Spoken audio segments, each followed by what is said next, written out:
help me give him a warm welcome and put your hands together for our host, Mr. Steve Switaj.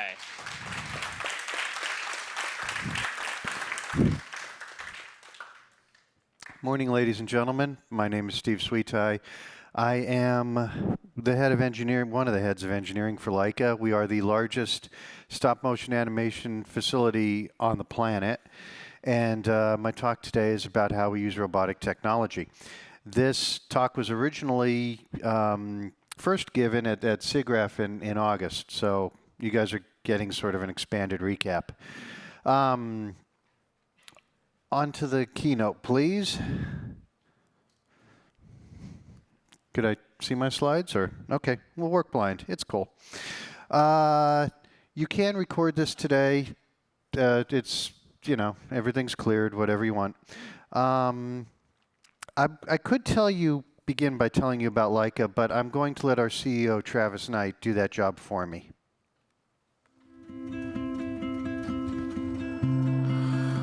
Leica is something of a physical, tactile wonderland. It's really an extraordinary place. I think the air just crackles with creativity and innovation. When I toured the Leica Studio, I was just amazed at, first of all, the size of it, the amount of people involved, the years it takes, and just the level of artistry. You feel like you're in this factory of dreamers, and everybody's meticulously working on that one small detail with so much perfection and so much dedication. It really felt like I was in a different world.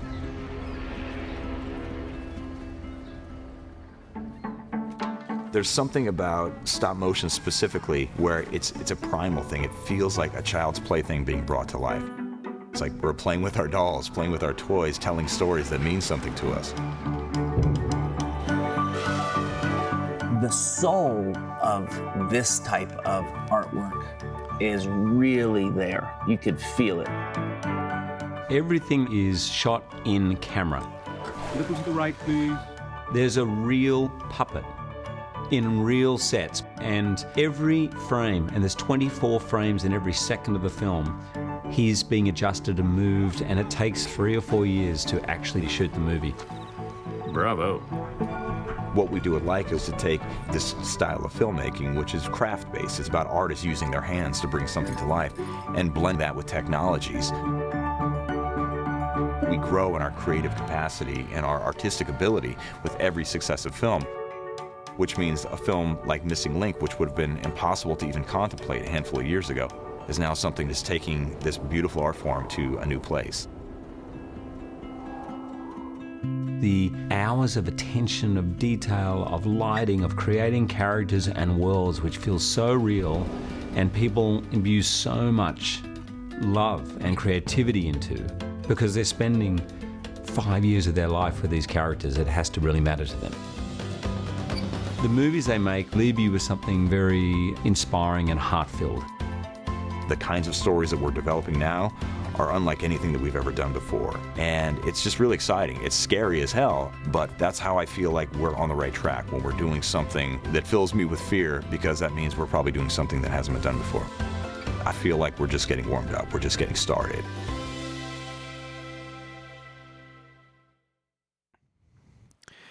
So some of you may be familiar with our films. I don't know whether everybody's seen them all. We're about 13 years old.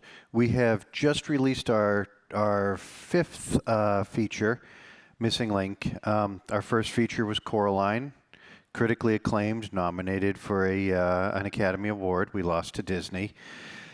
The next one was Paranorman, critically acclaimed, nominated for an Academy Award. We lost to Disney. Box Trolls, critically acclaimed, award, Disney. Kubo, nominated for 2 Academy Awards. We lost to Disney. I don't know. It's a pattern. But the fifth movie, it's in theaters now. We've just released it about 3 weeks ago. Missing Link. It is the story of Bigfoot.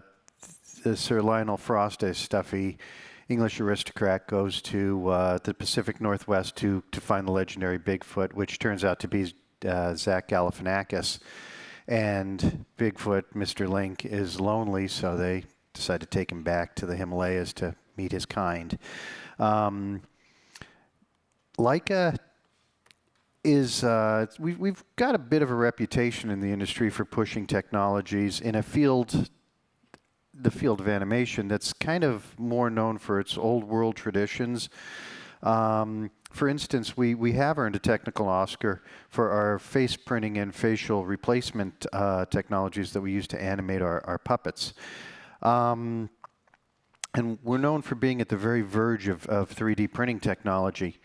But what most people don't realize is that we're also one of the industry leaders in using robotic technology in film production. If you see a camera moving during a shot, it's moving around, you know, carried by a piece of industrial robotics. That's simply the only way to make camera paths smooth and fluid over the course of the 3 or 4 or 7 or, in one case, 21 days that it takes to do some of these shots. Now, we don't really think of them as robots. Internally, we call them motion control systems. But robots are what they are, and we use a lot of them. In fact, we fabricate a lot of ours in-house.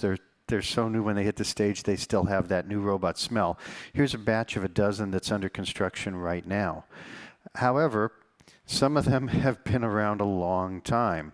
Some of them come from places that were Leica before it was Leica. In fact, here's one of our machines on Coraline that once carried a 35 millimeter Mitchell on Corpse Bride.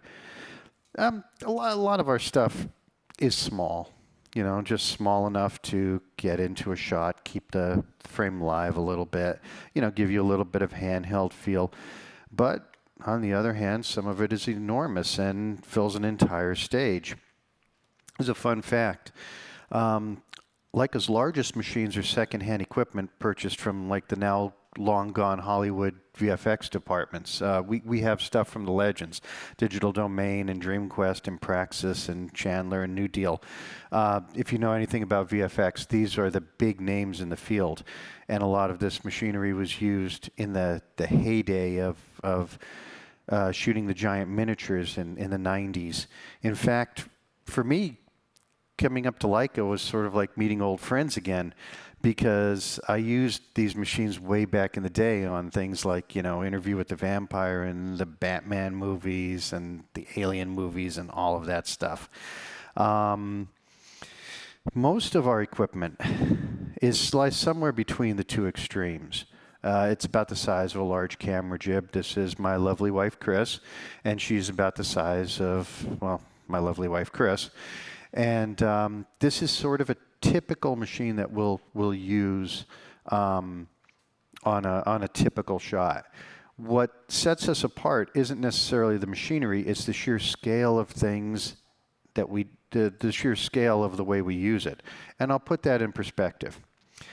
As I said, I used to work for Digital Domain back in the day.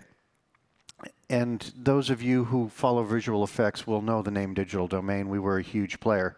At our height, we had 4 motion control rigs. 2 of them are really large, and now they're at Leica. ILM, another player in the industry that you may have heard of, at their height, they had 5, and 2 of those are at Leica. Leica currently has 47. Which, for those who are not like into math, is a much bigger number. Now, and that's on a given day, depending on what I've got disassembled or patched across. I may go as high as 50 or whatever things. It's sort of like Transformers. Things get disassembled and used for other stuff.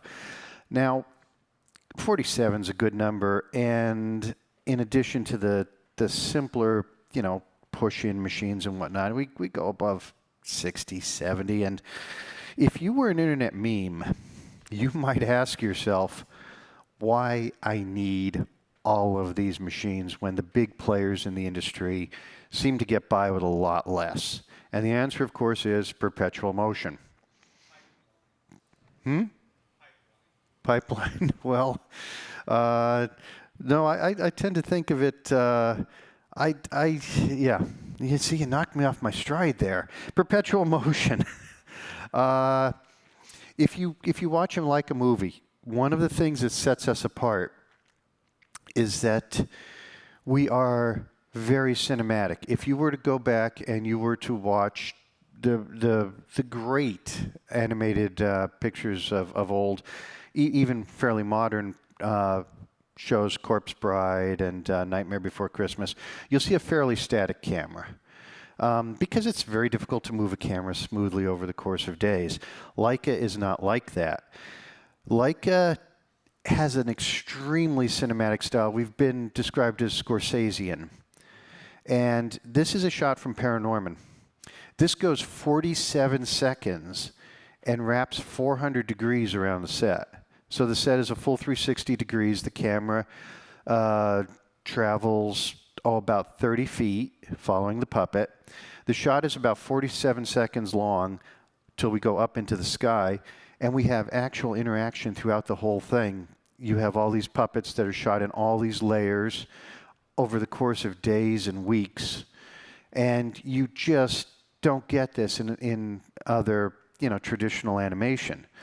And in order to make that happen day after day, week after week, shot after shot, and bear in mind, our latest show has, I believe, 1,700 shots. Something like 1,300 of them have appreciable camera movement. Almost everything has a little bit of focus and reframe.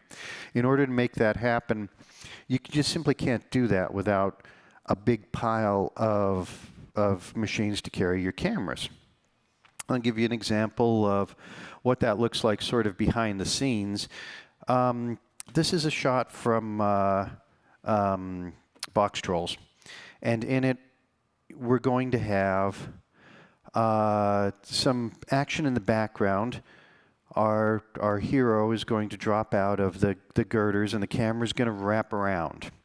Well, if you look down in the lower right-hand corner, you can see our animator, Brian, and the thing that should jump out at you is the fact that he changes his shirt about 5 times. That's not staged. This shot took 5 days to shoot. And you'll notice the camera crossing under there, and after the cutbacks and everything, it works out smoothly.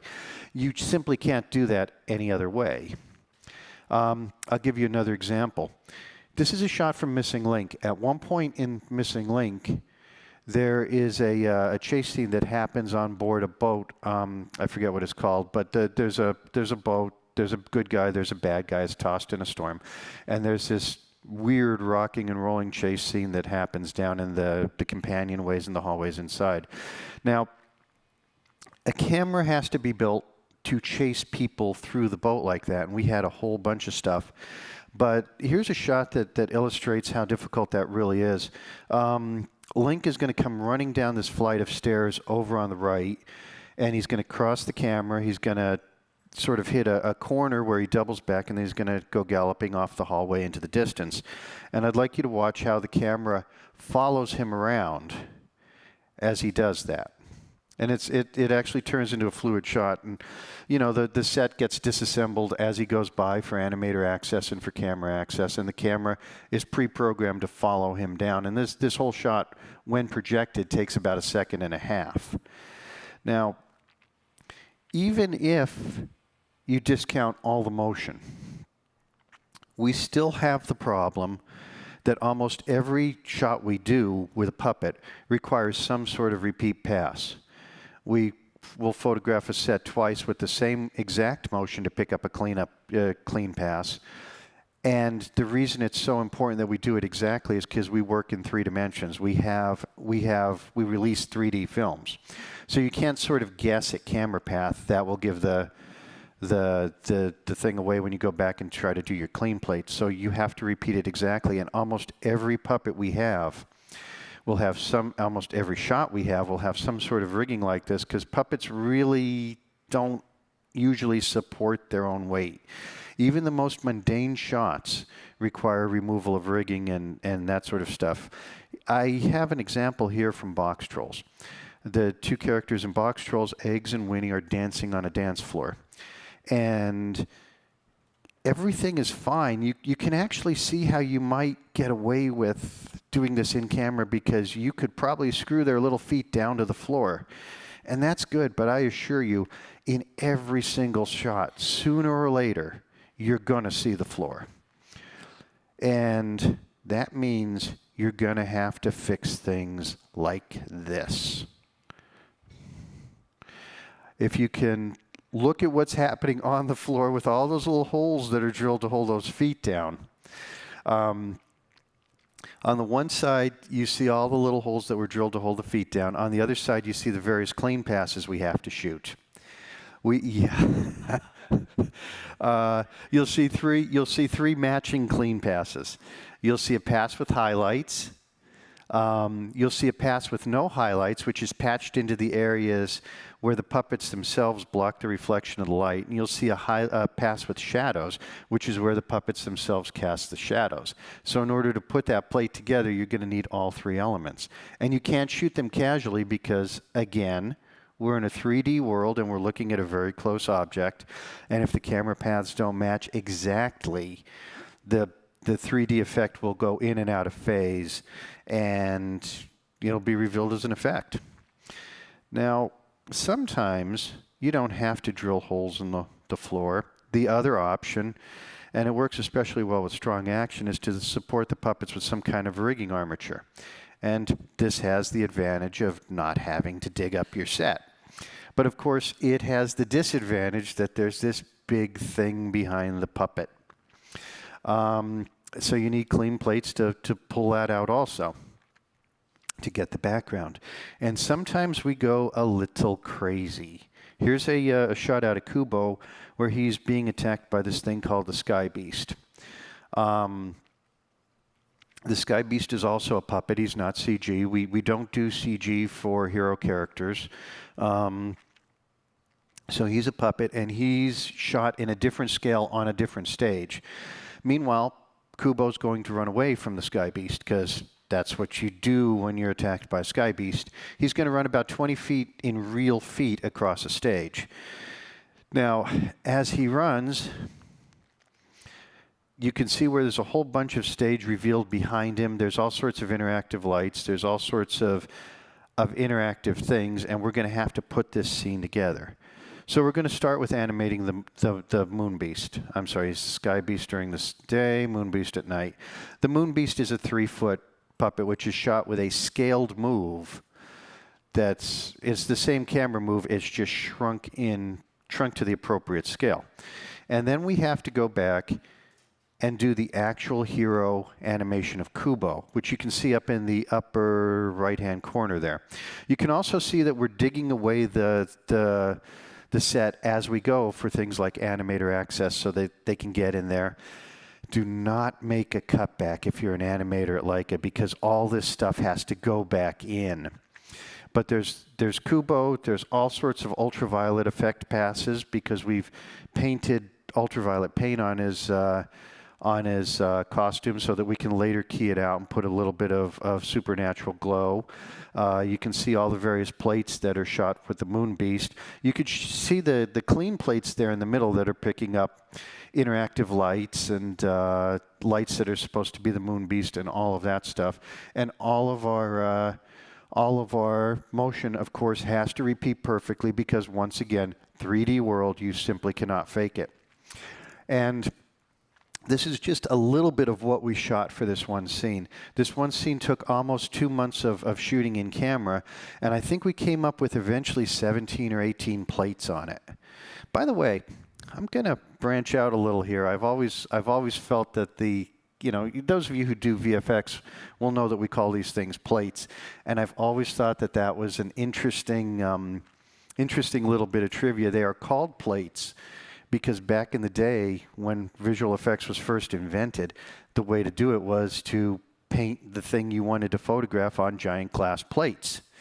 And the name has just stuck for like 80 years. So if you invent a new technique, think carefully about what you want people to call it because it's going to stick around a long time. Also, that's an old Mitchell camera.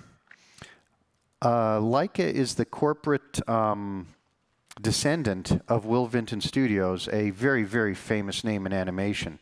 They've given us everybody knows the California Raisins, but they've done a lot of series, and they've done the PJs, and we have 47-something Mitchell cameras left over from Vinton.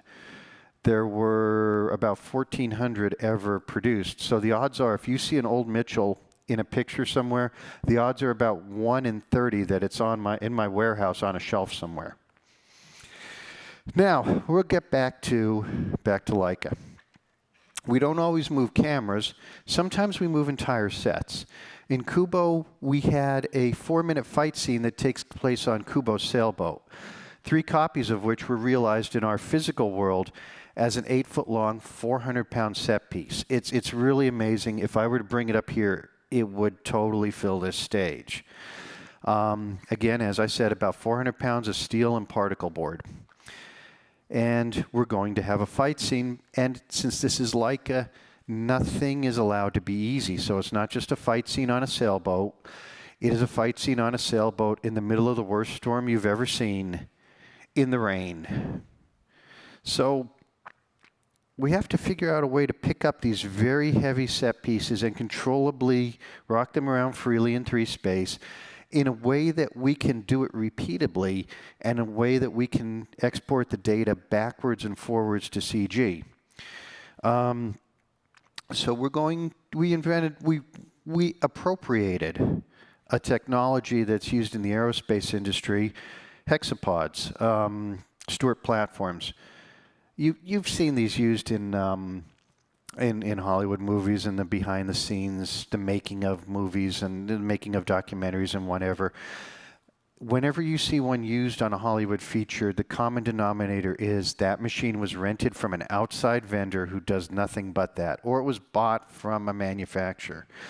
We were going to need 3 or 4 of these things, and we couldn't spend $100,000 a piece to do it. And more importantly, we needed them to integrate with our in-house system. We have a whole pile of legacy equipment, a whole pile of legacy tools, and we couldn't just plop a random piece of gear right into the middle of it. So rather than going out and renting them, which would be the easy way, Leica never does anything the easy way, I can assure you of this, so we built them in-house. Actually, we ended up building several different sizes. This is a small one. This is not Kubo's sailboat. This is a test for Link, and it's just a motion test to make sure we can move data back and forth. We built the hardware. We built the software. We wrote the software ourselves. We built all the interface electronics, and this is what we end up with. This is not Kubo's boat. This is a little toy. This is Kubo's boat. Now, one nice thing that we didn't realize about hexapods and this sort of additive parallel robotics is that we always face an issue of backlash. You know, in robotics in general, and those of you who have been in Fab Lab can relate to this, once you start stacking up axes, you know, you stack an east-west on top of a track, and then you stack a north-south on top of an east-west, and then you've got a pan, and then you've got a tilt. And each one of these axes have a little bit of backlash. In robotics and manufacturing and all that sort of stuff, you always trade precision and backlash for price. And there's some price point where you just can't build the things and you have to settle for that much backlash. And we have good machines, but you know, it's still a problem for us. One thing I did not realize is that parallel robotics don't really do that. The backlash and slop actually goes down by the square root of the number of actuators instead of adding up on top of itself. So you can pick up a 400-pound object and toss it around with a little tiny platform that size because all the actuators share the load, and effectively they sort of smooth out the backlash between themselves. Now, the question arises, how do you program something like this? Where do you get data? And initially, we sort of programmed it by hand, the way you always do these things, because we were trying to get the data to you know, sort of hit the main points of the sword fight and all that kind of stuff. And we kept cycling it back and forth to editorial, and we kept getting notes back, not this, not that. So in a fit of frustration, we knew that editorial had been sending us a storyboard, and as placeholders in that storyboard, they had used shots from Deadliest Catch, the Discovery series about the about fishermen in Alaska, right? And they've been using those as placeholders.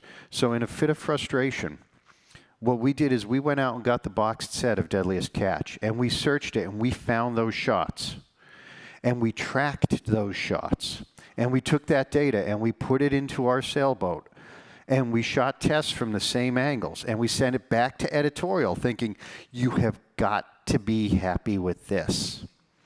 And we got notes back saying, oh, come on, guys. This is the fakest thing I have ever seen. You've got to do better. But it's really interesting. We did this basically for lighting and everything because the light has to move properly to sell the, sell the sense of motion. You can see the lights and cameras and whatnot being carried around, and the thing rolls under lighting, and the moonlight moves across the sails and the shadows get cast the right way and blah, blah, blah. But we found there was a secondary effect. Actually moving the set instead of trying to cheat it, Star Trek style, where everybody rolls to the right and rolls to the left. If you actually pick up and move the set, it makes it so much easier for the animators to orient themselves. And the animators have a pretty tough time. It's enough trying to keep on top of the characters without trying to, sort out whether they're rocking to the left or rocking to the right in your fake motion.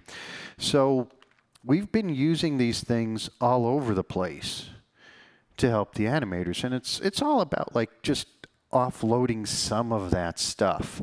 Here's a stagecoach scene from Missing Link where two of the characters have a conversation inside the back of sort of like a Wells Fargo stagecoach kind of thing. And you'll notice the set is subtly rocking back and forth. That really reads on camera. And it really helps the animators. The bumps are already there. They don't have to try to mentally unpack what if you did the bump in the camera would suddenly go gunk, but the stagecoach would just sit there, and it's kind of a lot to mentally unpack. But if the stage actually suddenly, you advance the frame and the stage suddenly drops 2 inches, all of a sudden it becomes a lot easier to sort of line yourself up on what's going on. Now, if we back out and take all the lights away, that's what that ends up looking like. The stagecoach is on top. And this is the basic motion that's intrinsic to the stagecoach before the animator gets there, before the characters go in. You'll notice not only is the stagecoach moving, but you'll see a bunch of other stuff. There's a curtain swinging back and forth. There's tassels swinging back and forth. This is all sort of programmed ahead of time, done in layers. And the idea is to just relieve a little bit of the effort that the animators have to go to, because we're sort of getting to the point where one human being can't do it anymore. They can't keep track of, they can't keep in their head what's happening with the characters if they also have to keep in their head what else is going on. Because you'd have to do the characters, and then you'd have to spend a few minutes doing something else, and then you take your picture, and then you come back and you forget exactly what you were doing with the character. So we're doing a heck of a lot more of this, just to make it humanly possible to do something this complicated. But even if it's not this obvious, you'll often see this sort of stuff in our films now. For instance, here's another shot where there's a top light. They're on another boat. Leica loves its boats. And there's a little bit of swinging light that happens automatically, so nobody has to worry about it. And in the background, the curtains rock back and forth in time with the light, and that's, let's relieve a little bit of work. Maybe you have motorized lavender blowing in the wind in the foreground, and that's taken care of while the animator works on his characters in the background. It's all about sort of relieving some of that tedium so they can concentrate on what they concentrate on.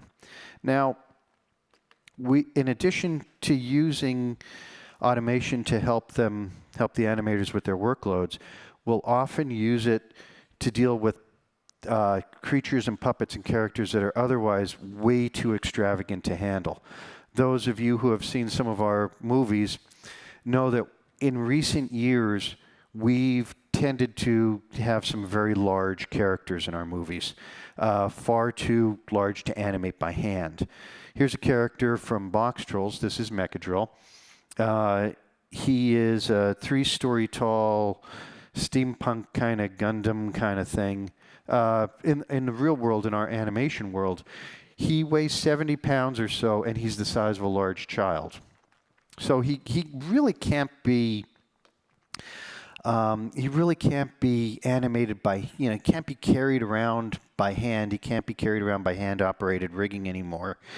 What we have to do is we have to carry him on some of our machines. Now, this looks really primitive because we just clunked it together with speed rail and 80/20. This is one of our first tests to see whether we could do this.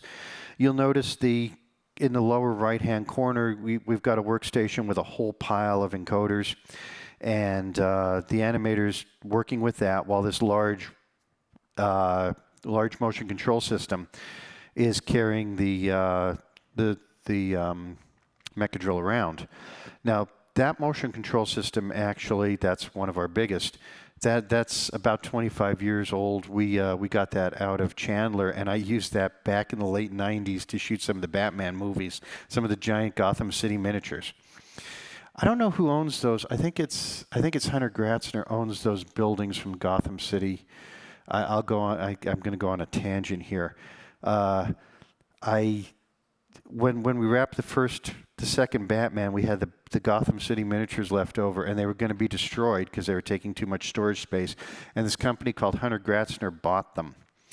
And I've shot, since then, I think about 24 films that use those same miniatures. So here's a typical shot that involves Mecha Drill from Box Trolls. This is the Mayor of Cheesebridge. Nobody likes the Mayor of Cheesebridge. Nobody likes mayors in general, but he probably doesn't deserve what's going to happen to him because Snatcher is trying to kill the mayor. And I'm going to back out what it takes to make that happen. Here is the town of Cheesebridge. It's lovely. It's cheese-oriented. That's our mayor down there, and that's our animator, Dan. Now, Dan is going to spend about 2 days animating the mayor. And you can see a green card behind him, which is going to go in and out on every shot. We'll shoot the mayor, and we'll put a green card behind him, so you can pull him out from behind the. You can pull him out from the building that's behind him. The actual taking camera is off to your right. It's just on the edge of the frame there. So Dan's going to spend a couple of days. Oh, we rolled right into the next one. Dan is going to spend a couple of days animating the mayor, and the video's failed. No, you're good. You're good. It just rolled. It rolled. At any rate, I'll try to get back to that as soon as we stop. But there's also a couple of days animating the Mecha Drill, and we'll try to get back to that one. We'll move to another example. There's Dan. We'll move to another example. In our last show, we have, and this is Missing Link, there's a big long sequence where it's part of a transition when they're on the road. They're heading to Nepal to get Link back to his cousins, the Eddies. And they travel through India on an elephant. And there's a big long scene where our two of our characters have sort of a tight little bit of dialogue that happens on the back of this elephant. So an elephant is a very, very large puppet. This one's probably weighs about 40 pounds. And again, it's going to be carried around. There's a machine behind it. And this is Brian. He's our animator. And he will spend all kinds of time animating this elephant. In fact, he'll spend the better part of 2 weeks. And you can see the actual taking camera moving up in the upper left-hand corner. This is a complicated shot because you can see the elephants against a green screen, and it's a very difficult wraparound shot. There's a long transition that moves from that tight little bit of dialogue all the way around to a big exposition, a reveal of where they're going. And it uses everything we have. Here's the original shot. It's going to go about 20 feet. The elephant's actually being carried by a rig up over these green screens that's reaching down into it. And these are all the various layers that have to go in as we wrap around to get to this reveal. And this takes the better part of about 3 weeks to do this. You could, I forget how many layers we had on this, but it's in the dozens. And it transitions out to this, whatever. But that's the sort of technology that we use all the time. That's absolutely impossible to do it if you're not doing it robotically. Now, any real conversation about big puppets has to also include the skeleton monster, which is not only the biggest puppet that we've ever had at 18 feet tall, but it's the biggest puppet that anybody has ever had, and we've researched this pretty carefully. In one of our previous movies, when we had the Mecha Troll, we told people we had the biggest stop-motion puppet, and people disagreed on the Twitterverse. They said, no, the chicken walker from Star Wars is bigger, the jaguar shark from Life Aquatic. They can bite me, because I hold the record. Featured in Kubo, this is a creature from Japanese mythology. These legendary monsters were reported to be about 100 feet tall. Again, exactly who survived to report this is unclear, but there you are. Even in our 1/6 scale world, this creature is still laughably impractical. It turns out to be 18 feet high. Middle finger to middle finger in full wingspan is almost 21 feet if you stretch it out. Any responsible studio would have looked at that and decided to go CGI. Immediately, this is Leica. So we're going to do it. You know, responsibility is for sissies, frankly. We immediately started cutting foam and didn't stop till we had 400 pounds worth of puppet. Nobody has ever done, let's call it creative vision, quite on this scale. And I can tell you that we will never do it again. But there is an aside, though nobody has ever made a stop-motion puppet. Everything, there's nothing new in film. Everything eventually comes around. And when we were working on this, when I was trying to figure out whether anybody had ever come close, I found that George Melies, who you will know from the Earth to the Moon, you know, the famous picture of the moon with the rocket ship stuck in its eye. Well, he's basically the father of visual effects. In the industry, you know, he was the guy who got there first. And his last huge epic was called Conquest of the Pole. And he built a marionette almost as big as, well, it might actually be bigger than our Odakuro. On the other hand, you know, we might be certifiable, but we're in good company. But on the other hand, he made his work via, I think, about a dozen or 24 men pulling on poles. Now, I don't have that kind of staffing, but I have a bunch of microcontrollers that work for free. And we ended up building a giant winch system that could automatically sense the position of the arms and move some cables around in space so that as the animators move the arms, the cable system above it would move around and effectively counterweight what they were doing, so when the animators were done animating, the puppet would not move. And more microcontrollers to drive actuators throughout the body and throughout the head and shrug the shoulders. And to pick it all up and move it around, we built yet another one of those hexapods, because at this point, why not? Plus, a very large motion control system. You can see it there, that reached up about 18 feet.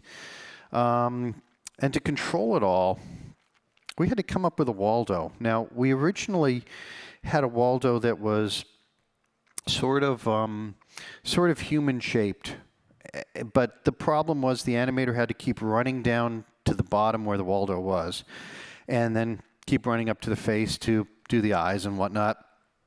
and this was not going to work. Charles was going to die. We were going to have to train a new animator. So we just scrapped everything and just put 6 encoders in a box, and it was wonderful. And he climbed up the stairs the first time and dropped it. So we put 6 new encoders in a new box. And I always give a shout out to one of my brave engineers, Dave Trappy, who looked at this, and we knew we needed a strap. And Dave ran out to his car and bravely took the strap off his classic Fender Tweed and bolted it to the back of our encoder. Godspeed, Dave Trappy. You are an engineer. So to make this work, Charles would pick up our encoder and run that data into our legacy motion control system, which would run through an adapter that went to a modern computer that could do all this really, really ugly hexapod math and come up with the leg lengths. That would come back to a legacy motion controller that dealt with actually moving motors, which would move the hexapod, which would move the skeleton. You really should never let me near PowerPoint. Now, control is obvious if you've got an anthropomorphic creature like a giant skeleton. It's familiar. But like I said, we like Waldos. And what do you do if you have a creature like this from the Garden of Eyes?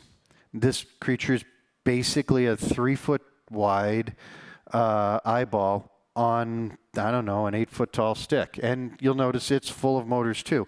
What does the Waldo for this machine look like? It looks like this. We built the world's largest trackball out of a bowling ball. Yeah, I'm not proud, but it worked. And I actually learned a couple of things about bowling balls because I never bowled. And the first thing I learned is that you can buy anything online. There is a bowlingball.com. The second thing I learned is that bowling balls have serial numbers for some reason because, I don't know, bowling ball theft is a major problem. But the third and most important thing I learned is that bowling balls... Now, again, I don't bowl. I expected this to be a solid ball of plastic, and that is not what happens in a bowling ball. A bowling ball has a weight off to one side, cast inside of it, so that after you drill 3 holes for your fingers, then it balances. Before you drill those 3 holes, it's strongly weighted to one side, and we never noticed that.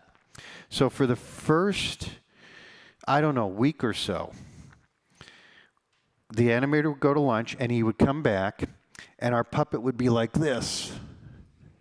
And we could not figure this out. I mean, we were really trying to figure out who, like there's somebody on our crew trying to sabotage this. This is really weird. Somebody's sneaking in at lunch and like moving this thing. And everybody should know not to do that. So eventually we're all sitting there talking about it, and all of a sudden the puppet moves. And we realize that the bowling ball wants to roll over. So we take it out of its little enclosure there, and we take a bunch of makeup brushes and just screw them down with their little bristles sticking up. And that gave us enough friction that the bowling ball doesn't move anymore. And case closed. Now, I want to wrap this up by pointing out that as I sort of worked on this presentation for Siggraph, I looked at all these pictures, I looked at all our equipment, I walked around all the stages and realized that I have become my grandmother. My grandmother, Grandma Filomena, she was born in Italy and grew up during the Depression and the war, and as a consequence, she never threw anything away. When she eventually died, we went and looked in her cellar, and she had every glass jar that she had ever used. And I realized that she is the patron saint of every visual effects house I have ever worked at, because we never throw anything away either. Our latest project is a deep dive to better create models of how light interacts with the exotic materials we use. To this end, we've built this machine that we can put a small subject in, and it carries the light in a measured way all the way around, and we photograph it, to many, many stops of exposures and all. But if you peel that back and look behind the curtain, you will find a Raby dolly from 1930 that was built at the very, very beginning of the color film era to carry around a 400-pound Technicolor camera. That camera's long gone. They're all in museums. But that dolly still works every day at Leica. And since there's a motor on it, I'm going to call this the oldest robot at Leica. So that's about it, guys. That wraps my presentation. If anybody's got a question, now's the time. How much time do I have left? Hey, perfect. I hope somebody's got a question. Anybody? Yes. Yes. So you showed the longer sequence of the elephant Yes. moving from missing link. Yes. And you mentioned how much time that takes up. Yes. So when you're having like large puppet and camera moves and set additions and subtractions taking place during a sequence, what tends to be the largest time sink? Time sink? Okay. It's a legitimate question, but I sort of laughed because like everything we do is a time sink. For something like the elephant walk, the question was for the elephant walk that I showed you guys what took the longest amount of time. Animation itself for something that complicated is really, really time consuming. I think Brian was on that for maybe 2 weeks because you had a close shot of two characters talking and it transitions to this big long thing. But just the physical setup of a shot that big probably cost us the most in terms of time. If you notice, the stage we were on was a big, long, thin strip, and we flew set pieces in front of it and set pieces behind it as we went. Building those sets was incredibly labor-intensive. Building props is incredibly labor-intensive. It takes as much time to build all this stuff as it does to actually shoot the movie. And then everything has to get done in layers.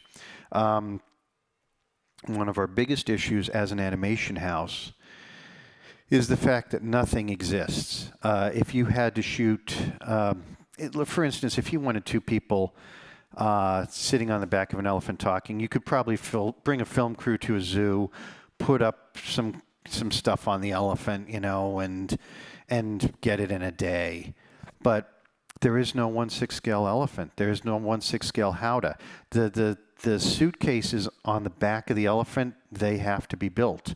The 1/6 scale trees that go back, you know, the old temples in the background, that has to be built. That's what really turns into the time sink. The fact that if two people have a conversation over a table with a bottle of wine and two glasses, somebody's got to build a bottle of wine to that scale, somebody's got to build two glasses, and somebody has to figure out how to make something in the glass that can be picked up, and as you turn the glass around, you know, it looks like liquid moving around in there. The environment actually tends to take more time than the actual animation. One day we're going to do 2001 where, you know, you just have two people talking in a white void, and I am just going to be in ecstasy. Did that answer your question? Did I ramble? I tend to ramble. No, it was great. Anybody else? Oh, please. Sure. How's it going? So Winona, she is a master's student, wants to know where you see animation technology going in the future. Winona, are you talking about CG or what we do or in general? Okay, I'll answer that in general because it's probably difficult for her to elaborate. We use a lot of motion capture, not necessarily motion capture. Yeah, motion capture. We have an entire room that's full of nothing but props and you know, things that animators can interact with for real. I think there's like one little clip I showed where people acted out before they go out to animate it, and we are moving more and more toward the motion capture side of the world to at least give us a framework. And I think a lot of other houses are doing that, especially for characters, because it's so much easier especially when you're doing human characters and whatnot. I know we do it with our faces now. We have incredibly powerful tools for facial animation, but our track readers still use a mirror. And I think we're moving a lot more toward the motion capture side of it. You know, we're trying to use as much automation as we can to. Here's the deal: if I can use automation to move the tassels in a stagecoach, if I can use some sort of AI technology to remove the seams from the faces, because we print our faces in two halves, you know, upper face and lower face. If I can use some sort of motion capture technology for background crowds, I sort of have a fixed project size. And if I can automate some of the mundane, it means I can concentrate more on the critical. And the project in general grows bigger and more elegant. You know, if you compare one of our shows to, say, Nightmare Before Christmas, put them side by side, you'll see so much more going on in ours. We're approaching sort of a real-world movie. And technology helps me do that. I couldn't do all the cool stuff if everybody had to worry about the mundane stuff. And I think we're not alone on that. I think a lot of animation companies of both styles, you know, that's the way they're going. I bet the camera people hate it when I do this, right, guys? Hey there. So Yes. On Kubo, with the giant skeleton, Yes. that surely took a year at least. Keep going. To shoot that Yes, shot. that's.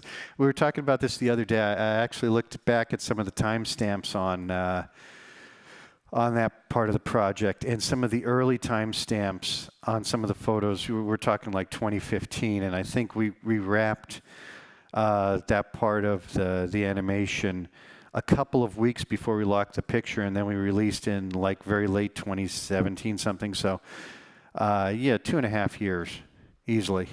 How do you manage the logistics of the set and the animators and all of the other resources involved in making such a gigantic sequence? You know, it's weird. I tell people that the weirdest part about animated film, the way we do it, the people who would find it most disorienting are the post people, the VFX people and post audio, because we build a movie entirely backwards. We start with a script, and then it goes to stand-in voice. We'll do, you know, voice tracking as a stand-in, and then we'll get the actors in, and they'll play against each other, and we'll cut all that for pacing, and then we'll start putting storyboards in, and then we'll do it again, and we'll refine the storyboards, and sometimes the complex shots get prevised, and the timing is all locked down, and the sets are all built to those angles.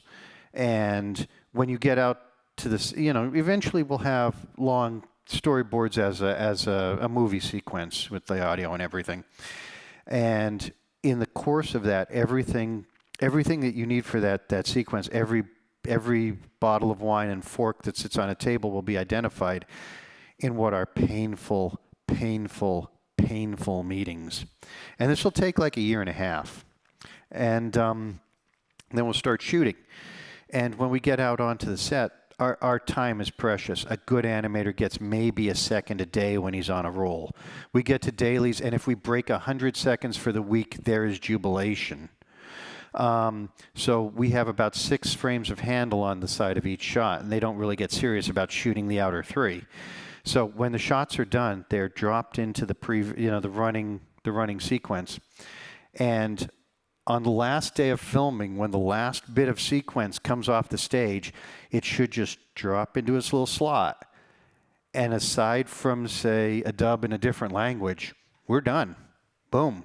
So it's exactly opposite a normal filmmaking process, but there's this huge pre-production process. If you screw that up, you are doomed. That's just the nature of the business.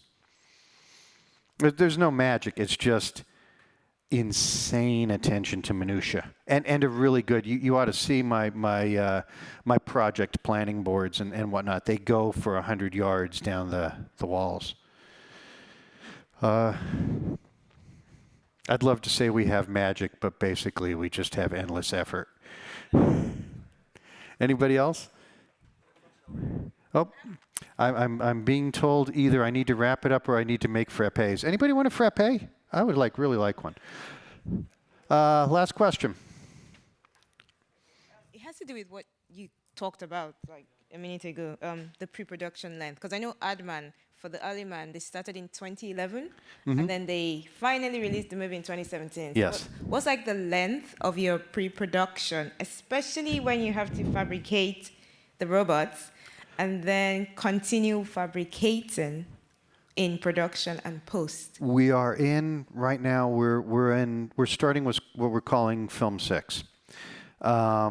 We're about 6 months into the meat of pre-production where we start building stuff. Before that, there was maybe 8 months of paper production where you're just planning stuff. So for the last 6 months, we've been building and we've been testing. And somewhere around December or January, we will start shooting, and we'll shoot for 1.5 years. So if you count the taper up, all the script stuff is out here, but the taper up is about 1.5 years. The shooting is about 1.5 years, and then there's always like a couple of shots that took longer than you thought they would, and they get pushed to the end, and then there's like a little tail. So the whole thing is maybe 3 years. And if you're smart, you can like put the next one on so you tail out as you tail up, but we never do that because we are Leica.